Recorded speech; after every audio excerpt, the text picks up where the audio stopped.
In this video, we're going to see how to determine when a set of vectors spans all of a Euclidean space or not. So in this particular example, I've got 4 vectors in R3 here, and we want to know if they span all of R3 or just a smaller subspace. So the first thing to do is to unpack our definition of spanning. Okay? So when we say it spans all of R3, what we mean there is that we can build anything in R3 out of these 4 vectors.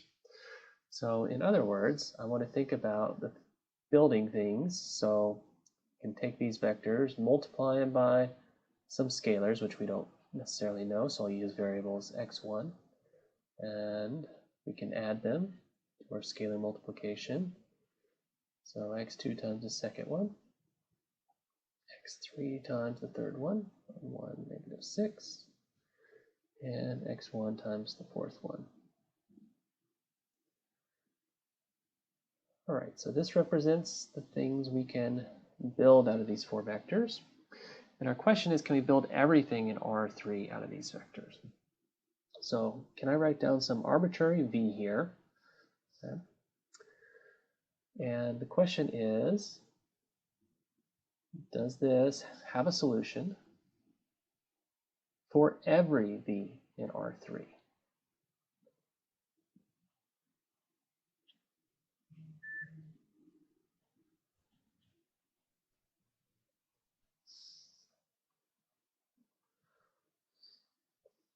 All right, so how might we answer that? The idea is we don't know what that v is, but we can still look at the left-hand side of this system and try and deduce if we're always going to have a solution. So what we'll do is we'll look at the matrix that goes with the left-hand side of the system here and think about what would happen if we augmented with something. So I'm not going to write down an augmented thing because that would just be a bunch of variables that we don't know. But I'll write on the left-hand side of this system here, or this vector equation, which looks like this.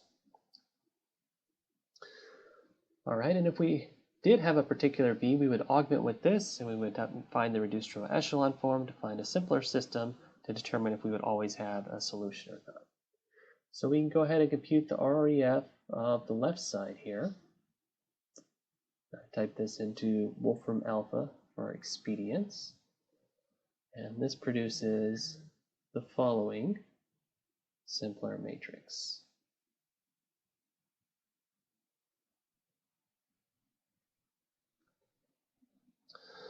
So now what we want to think about is what would happen if we augmented this one on the left. So that would be if we chose a particular v and put it in there. So there's really only one thing that could go wrong and produce a inconsistent system here, is that if we end up on the right-hand side with a row that says 0 is equal to 1. So the first row is never going to produce that. The second row is never going to produce that.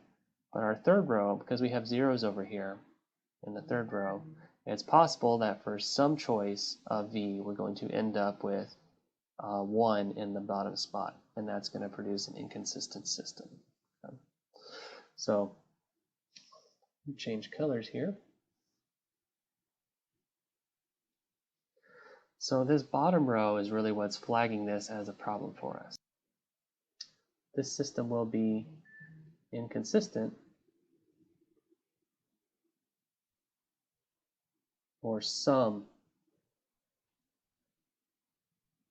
v in R3.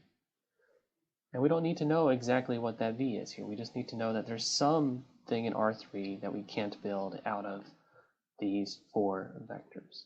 So the answer to our question in blue is no. There's some v where we end up with an inconsistent system. So the answer to our original question is also no. These vectors do not span R3 because there is some vector in R3 that we cannot build out of those 4 vectors.